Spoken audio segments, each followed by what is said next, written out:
तू हंस तू मुस्कुरा तू रोना कम कर दे, तू जिंदा है तो जिंदगी के नाको दम कर दे। तो आइए दोस्तों, मैं सोनल कुमार साइंस विद सोनल में आप लोग का फिर से एक बार स्वागत करता हूं।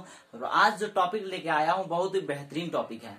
आप लोगों के कहने पर ही मैंने एक फिजिक्स का ही वीडियो लाया है और वीडियो में सबसे पहले मैंने इसका चैप्टर स्टार्ट कर दिया। क्लास 10 का जो फिजिक्स है वो मैंने स्टार्ट कर दिया, प्रकाश का परावर्तन, और इसका 1 या 2 लेक्चर आपको यूट्यूब पे डाल दिया हूं और आज 3rd लेक्चर आपको देने जा रहा हूं। ठीक है, तो भाई हम लोग स्टडी कर रहे थे प्रकाश के बारे में। सबसे पहले मैंने बताया कि सर इसका, आपने कहा कि सर सबसे पहले लाइट के बारे में हमको बताइए कि लाइट आखिर है क्या, प्रकाश के पहले में हमको बताइए। तो प्रकाश के बारे में मैंने आपको समझाने की कोशिश की कि प्रकाश कण है या तरंग है। उस समय के बहुत सारे जाने माने साइंटिस्ट थे, न्यूटन थे, अल्बर्ट आइंस्टीन थे, हाइजन थे, थॉमस यंग थे। ये सब जो थे ये सब वैज्ञानिक थे। ठीक है, उस समय के 19वीं शताब्दी के महत्वपूर्ण ये सब साइंटिस्ट थे। और बहुत सारे लोगों के मन में डाउट, मैंने वीडियो में बताया, अगर आप लोग पिछला वीडियो नहीं देखे तो आप लोग देख के आइए और बहुत ही मजा आएगा, तब ये वीडियो आपको समझ में आएगा। तो उसमें मैंने बताया था कि प्रकाश कण है या तरंग है। बहुत सारे लोग पूछने के लिए गए थे न्यूटन के पास, तो न्यूटन ने बताया कि प्रकाश कण है। इन्होंने क्या कहा था? प्रकाश कण है।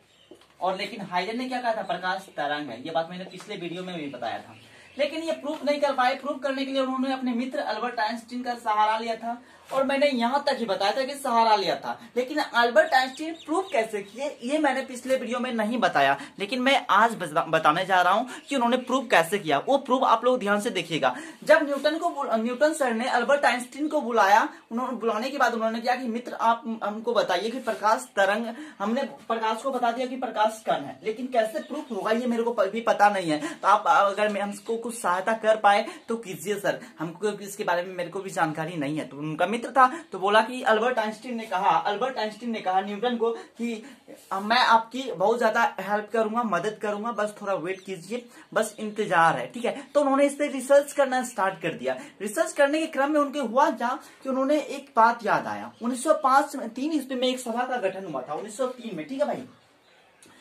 उस सभा में चल क्या रहा था उसके बारे में पहले जानते हैं। उनको एक साइंटिस्ट से मुलाकात हुआ। उस साइंटिस्ट का नाम क्या था? उनका नाम था हर्ट्ज। 1903 में एक सभा का गठन हुआ था, उसमें एक वैज्ञानिक आए थे डेमो देने के लिए। उसमें चल क्या रहा था? तो नवीकरणीय ऊर्जा शोध पर, संसाधन पर शोध चल रहा था। मतलब नवीकरणीय ऊर्जा स्रोत क्या होता है? जैसे एक बार कोई चीज का यूज किया फिर उसका यूज नहीं कर सकते हैं, उसे नवीकरणीय कहते हैं। दूसरा क्या होता है कि एक चीज को यूज करने के बाद फिर दोबारा उसका यूज कैसे कर पाए, तो उसी को बार बार हम लोग यूज करते। जैसे हम लोग कोई भी चीज भोजन करते हैं तो एक बार में खत्म हो जाता है। ठीक है, जैसे उसका दोबारा यूज कर पाएंगे? नहीं कर पाएंगे। तो जैसे नवीकरणीय, जैसे कोयला है, कोयला का एक बार यूज करते हैं तो दोबारा यूज नहीं कर सकते, खत्म हो जाता है। तो इसी पे सोच चल रहा था, जैसे प्राकृतिक संसाधन कोई भी है, नवीकरणीय संसाधन, अगर वो समाप्त हो जाता है तो फिर इतनी बस ट्रक ट्रेन कैसे चलेगी? तो इसी पे सोच चल रहा था। तो उसी में एक डेमो देने के लिए आए थे। कौन? तो आए थे ये हर्ट्ज आए थे। उस सभा का सभापति बनाया गया था अल्बर्ट आइंस्टीन को। किसको बनाया गया था? अल्बर्ट आइंस्टीन को बनाया गया था। तो ये शोध में ये हर्ट्ज क्या दिखा रहे थे? ये प्लेट लिए किसका? तो एक छिद्र धातु का प्लेट लिए। उसमें क्या था? लिथियम या सोडियम का प्लेट था। ठीक है, उस प्लेट का नाम क्या है? Solar plate. वो प्लेट आप आजकल के जमाने में आप लोग देखते ही होंगे, अपने सबके घर में रहता है। ठीक है, सोलर प्लेट लिए। सोलर प्लेट लेने के बाद उन्होंने क्या किया कि इसको बैटरी से कनेक्ट कर दिया। इसको धूप में रखने के बाद इसको बैटरी से कनेक्ट कर दिया। ठीक है भाई, इतना तक समझ में आ रहा है? ठीक है, वो एक पहले लिथियम या सोडियम का प्लेट लिए, उनको धूप में रख दिए। धूप में रखने के बाद आपको पता है कि ये हीट हो जाता है, इसका टेम्परेचर बढ़ जाता है। उसके बाद क्या कर सकते हैं कि हम लोग इससे बैटरी से कनेक्ट करके हम यहाँ पे इसमें फिर एक बल्ब कनेक्ट कर दिए, बैटरी से जोड़ दिए। ठीक है, बल्ब को जब जोड़ दिए तो देखते हैं जब हम लोग बटन क्लिक करते हैं, स्विच को टिपते हैं, तो ये बल्ब जलने लगता है। क्यों जलने लगता है? इसके पीछे क्या कारण है? तो सबसे पहले इसको लाए थे लाइट की रोशनी में। जहां पे मेरा हो गया सूर्य, ये मेरा सूर्य है, सूर्य से प्रकाश निकला, इसका प्रकाश जो है ना ये प्लेट पे पड़ा। तो प्लेट ने क्या किया कि भाई सबसे पहले अपने अंदर ऊर्जा को, एनर्जी को जमा कर लिया। एनर्जी को जमा करने के बाद ये इसको प्रोड्यूस कर रहा है, इसको ये एनर्जी दे रहा है, बैटरी को दे रहा है। और बैटरी क्या कर रहा है कि इलेक्ट्रॉन के रूप में उसको परिवर्तित करके वो बल्ब के पास पहुंचा रहा है। और बल्ब क्या होता है? उसके बाद जल जाता है। बल्ब क्या होता है? जल जाता है। तो यहीं पे ये बात सोच रहे थे अल्बर्ट आइंस्टीन कि भाई ये बल्ब जला कैसे? बैटरी से क्या निकला? इलेक्ट्रॉन निकला। इलेक्ट्रॉन आया कहां से? तो सबसे पहले उस प्लेट से आया। उस प्लेट को हम क्या किए थे? प्लेट को धूप में रखे थे। धूप में पड़ने के बाद प्लेट हीट हुआ था, टेम्परेचर आया था, उसमें एनर्जी जमा किया था। तो भाई कहीं ना कहीं अगर प्लेट से इलेक्ट्रॉन निकल के बैटरी में आता है और बैटरी से इलेक्ट्रॉन निकल के बल्ब तक जाता है, बैटरी से इलेक्ट्रॉन निकलकर बल्ब तक गया, फिर बल्ब जला, तो मतलब इस प्लेट में इलेक्ट्रॉन आया कहां से? ये वहां से आया, क्योंकि इसको धूप में रखे थे। धूप जब इस पे पड़ा तो इसका मतलब इलेक्ट्रॉन धूप में है, प्रकाश में इलेक्ट्रॉन है, तब ना प्रकाश से इलेक्ट्रॉन निकला तो इस पे पड़ा, इससे निकला तो बैटरी में गया, बैटरी से जब निकला तो वो बल्ब के पास गया, बल्ब तब जल गया। अगर इलेक्ट्रॉन प्रकाश के पास है तब ना आया यहाँ पे। और इलेक्ट्रॉन एक प्रकार का क्या है? कण है। हम पहले बताया था कि इलेक्ट्रॉन, प्रोटॉन और न्यूट्रॉन, ये तीनों क्या है? मौलिक कण है। तीनों क्या है? मौलिक कण है। मौलिक कण है, हो गया प्रूफ। ये अगर ये तीनों मौलिक कण है तो इलेक्ट्रॉन भी तो एक प्रकार का कण है। और इलेक्ट्रॉन आया कहां से? ये रोशनी से आया, प्रकाश की रोशनी के, सूर्य की रोशनी से आया। तो इसका मतलब ये भी कहीं ना कहीं प्रकार का कण होगा। तो प्रकाश भी किसी एक प्रकार का क्या है? कण है। हो गया प्रूफ। गया न्यूटन के पास, उन्होंने बताया न्यूटन को कि प्रकाश क्या है? कण है। देख लेता हूँ, एक मिनट। हाँ, ठीक चल रहा है। तो उन्होंने कहा कि भाई न्यूटन, काम तुम्हारा सॉल्व हो गया। बोला कैसे? और पहले मीडिया वाला को बुलाओ, मैं उसके सामने सॉल्व करके दिखा दूंगा कि प्रकाश कण कैसे है। भाई बोला ठीक है, दिखाने दीजिएगा, बेवैल्यू नहीं ना होगा हम वहाँ पे। नहीं, बोला नहीं होगा। चलिए ठीक है, दिखाते हैं। तो मीडिया वाले को बुलाया, उसके सामने उन्होंने ये प्रूव करके दिखाया। बोला हाँ भाई, अगर प्रकाश कण है तब ना ये प्रोड्यूस कर रहा है इसके पास, और ये इसको दे रहा है, ये इसको दे रहा है, तब बल्ब जल रहा है। तो इसका मतलब प्रकाश अगर कण है, अगर प्रकाश से कण निकल रहा है, अगर प्लेट में कण है तो प्लेट में प्रकाश आया, प्रकाश में इलेक्ट्रॉन है, तब ना वो प्लेट में इलेक्ट्रॉन आया, तब जाके बल्ब जलता। इससे सिद्ध हो गया कि प्रकाश क्या है? कण है। 1905 में उन्होंने ये सिद्ध करके दिखाया। यही बात उनको याद आया था कि हर्ट्ज ये चीज करके दिखाए थे। हर्ट्ज के कथन को गलत कर दिया उन्होंने, और यही बात, इनकी बातों को लेकर इन्होंने प्रूव कर दिया कि प्रकाश क्या है? कण है। लेकिन ये रियली में प्रूव किसने किया था? हर्ट्ज ने किया था। अब बताओ ये कितना बड़ा मतलब वैज्ञानिक किया हर्ट्ज के साथ।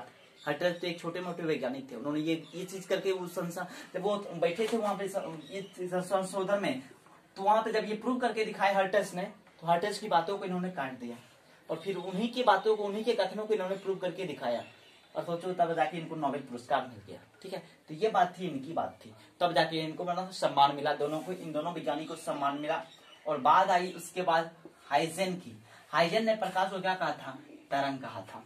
अब आई बात हाइजेन की। तो हाइजेन के पास सारे लोग, जनता लोग पहुंचे कि बताइए भाई, आपने कहा था कि न्यूटन सर गलत हैं, न्यूटन सर प्रकाश को कण कह दिए हैं, गलत है, लेकिन आपने तो प्रकाश को तरंग कहा, आप क्या सही हो? उन्होंने सिद्ध करके दिखाया, तो आप भी हमको सिद्ध करके दिखाओ, तब हम आपके बातों को मानेंगे कि प्रकाश तरंग है। अब तो इसका हालत खराब, क्योंकि ये छोटे मोटे साइंटिस्ट थे, वैज्ञानिक थे। अब ये प्रूव कैसे करेंगे?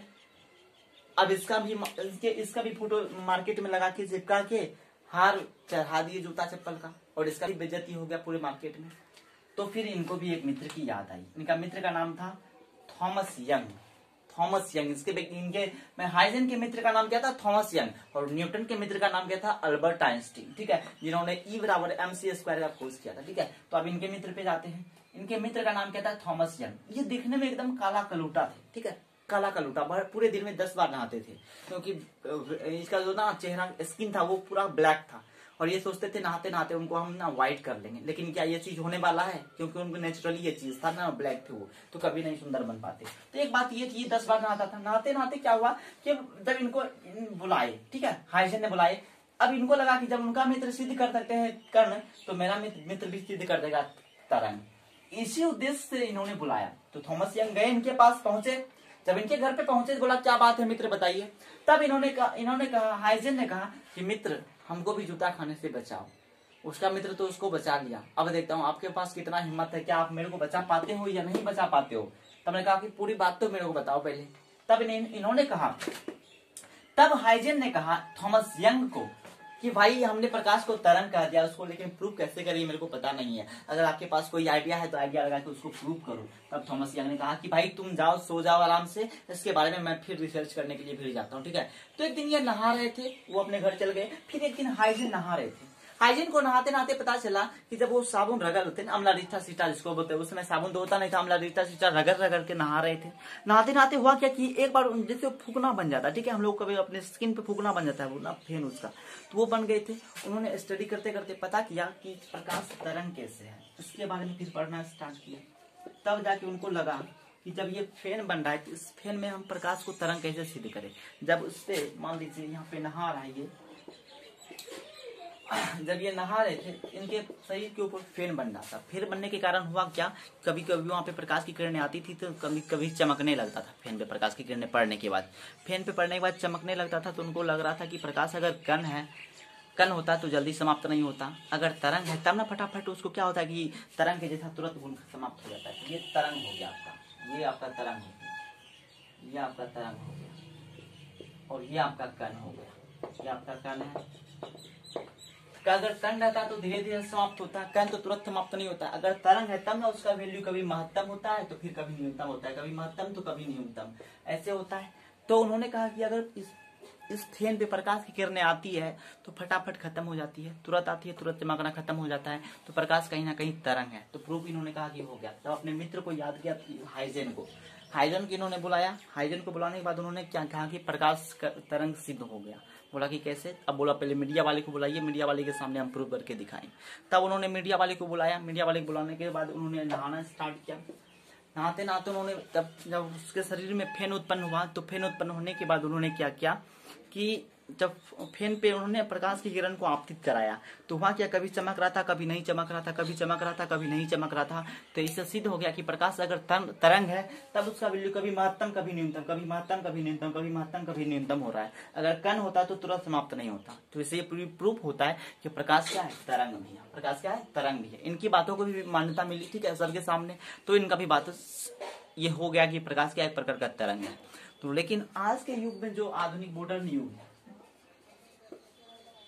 मॉडर्न युग, इस युग में माना जाता है कि प्रकाश कण और प्लस तरंग दोनों है। प्रकाश को कण और तरंग दोनों माना गया। प्रकाश कण की भांति कब कार्य करता है और तरंग की भांति कब कार्य करता है, ये चीज मैं बताता हूँ कि जब प्रकाश की किरणें गमन करती है तब तो तरंग के जैसा प्रतीत होती है, ठीक है। जब किरणें गमन करती है तो तरंग के जैसा प्रतीत होती है। लेकिन जब वही प्रकाश की किरणें किसी वस्तु से, किसी ऑब्जेक्ट से टकराती है तब उस समय वो कण के जैसा प्रतीत होती है। समझ में आ गया भाई। तो सबसे पहले जब प्रकाश की किरणें गमन करती है तो किसके जैसा प्रतीत होती है, तरंग के जैसा। जब वो किसी वस्तु से टकराती है तब कैसा प्रतीत होती है, कण के जैसा। इतना चीजें क्लियर हुई? अगर क्लियर हुई तो कमेंट करके बताइए सब समझ में आ रहा है। अब आते हैं आगे। ये तो हो गया कुछ बेसिक चीजें थी प्रकाश के बारे में। प्रकाश क्या है, कण है या तरंग है, ये चीज तो आप लोगों को क्लियर कर लिया मैंने। अब चलते हैं आगे कि प्रकाश, कोई भी चीज को हम लोग स्टडी करते हैं पहले उसके गुण के बारे में देखते हैं। जैसे मेरे को जानना है मित्र कैसे पढ़ाते हैं, बेहतरीन पढ़ाते हैं या नहीं पढ़ाते हैं, तो सबसे पहले मेरे प्रॉपर्टीज को पढ़ना पड़ेगा, मेरे गुण को पढ़ना पड़ेगा। ठीक उसी प्रकार मैंने प्रकाश के बारे में स्टडी स्टार्ट किया है तो सबसे पहले जानना पड़ेगा कि प्रकाश का गुण क्या है, ठीक है, इसका प्रॉपर्टी क्या है। तो सबसे पहले देखते हैं कि प्रकाश का गुण, हेडिंग देखते हैं प्रकाश का गुण।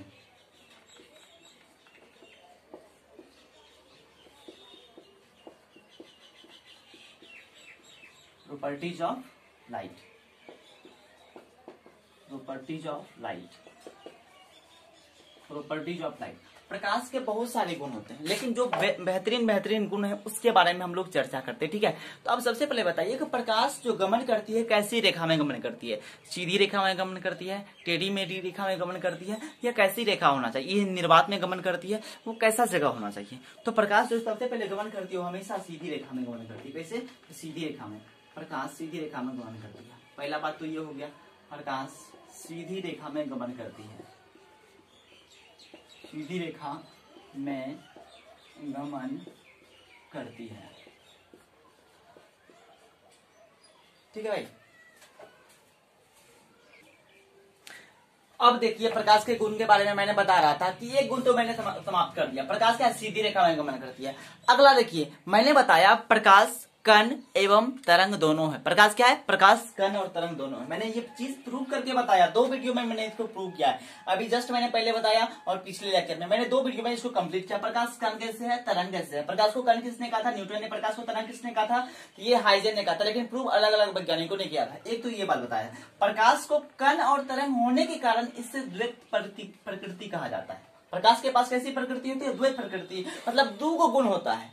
एक कौन गुण होता है, तो एक कण का गुण होता है, दूसरा तरंग का गुण होता है। तो प्रकाश के पास कितने प्रकृति, 2 प्रकृति, एक कण का एक तरंग का, ये 3 गुण हो गया। चौथा गुण देखिए, प्रकाश का वेग अलग अलग माध्यम में, अलग अलग माध्यम, ये 2 का मतलब होता है 2 बार अलग अलग लिखे, ठीक है भाई, ये 2 बार अलग अलग लिखे। तो प्रकाश का वेग अलग अलग माध्यम में अलग अलग होता है। कैसे, तो देखते हैं माध्यम कितने टाइप्स के, 3-4 टाइप्स के माध्यम होते हैं। जैसे बहुत सारे टाइप्स के माध्यम होते हैं, लेकिन मेनली हम जो पढ़ना पड़ता है 3-4 टाइप्स के। कैसे, तो देखिए सबसे पहला एक आपका माध्यम होता है ठोस, ठोस भी आपका माध्यम है, द्रव, गैस, और एक होता है निर्वात। हमको इतने ही चीज के बारे में स्टडी करना पड़ता है। एक तो माध्यम प्लाज्मा भी होता है आपका, एक बोस आइंस्टीन कंडेंसेट भी होता है, बीईसी जिसको बोलते हैं। तो बहुत सारे टाइप्स के माध्यम है, लेकिन हमको स्टडी करना पड़ता है 2-3-4 चीज के बारे में। तो सबसे पहले देखते हैं अलग अलग माध्यम है। पहला माध्यम ये है निर्वात। निर्वात तो ऐसी जगह को कहते हैं जहाँ पे कुछ भी नहीं हो, ठीक है, ना तो पृथ्वी हो, ना तो आसमान हो, ना तो कोई ग्रह हो, वैसे जगह को क्या बोलते हैं, निर्वात कहा जाता है।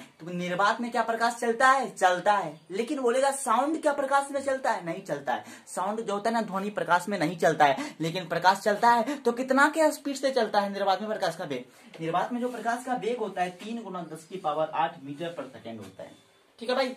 निर्वात में प्रकाश का वेग कितना, ये कई बार बोर्ड एग्जामिनेशन में क्वेश्चन पूछा गया कि बताइए निर्वात में प्रकाश का वेग कितना होता है। क्लास 10 में कम से कम 10 से 15 बार ये प्रश्न ऑब्जेक्टिव में पूछा गया। तो आप लोग इसको रट लो, ये VVI लगा लो, VVI, वेरी वेरी इंपॉर्टेंट, ठीक है भाई।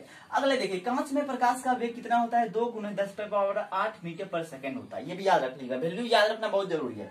और पानी में प्रकाश का वेग कितना होता है, 2.25 और 10⁸ मीटर पर सेकंड होता है। क्या इतनी बातें आप कंप्लीट कर लोगे भाई? इसके गुण से 2 नंबर का क्वेश्चन कम से कम पूछेगा आपको, और फटाफट इसको कंप्लीट ही कर लेना भाई, ठीक है, कंप्लीट। और नेक्स्ट वीडियो में अब आएंगे प्रकाश के बहुत सारे प्रॉपर्टी के बारे में, जो डिटेल में पढ़ाने वाले हैं आप लोगों को बहुत ही बेहतरीन तरीके से। बस बने रहिए हम लोगों के साथ। इस बार आर्य पार कर देना भाई, बेहतरीन तरीके से पढ़ना है, बहुत ही बेहतरीन तरीके से। बस आप लोगों का थोड़ा सपोर्ट चाहिए, लाइक सब्सक्राइब एंड शेयर जरूर कीजिएगा अगर पढ़ने में मजा आता है तो, ठीक है भाई। तो इससे बेहतरीन वीडियो दूंगा, ठीक है। आपको क्लास 9, 10, 11, 12 सारे क्लास के बच्चों को मैं पढ़ाऊंगा, ठीक है। बहुत सारे टीचर भी पढ़ाएंगे, बस बेहतरीन तरीके से आप लोग बने रहिए, ठीक है। इसी तरह हमको भी मतलब लाइक सब्सक्राइब देते रहिए, और मैं भी बेहतरीन तरीके से आपको पढ़ाने का कोशिश करूंगा, जिसमें देखते हैं कितना दूर तक जा पाते हैं, लेकिन रुकेंगे तो नहीं, बहुत दूर तक जाना है भाई, ठीक है। तो मिलते हैं नेक्स्ट वीडियो में, तब तक के लिए जय हिंद, जय भारत।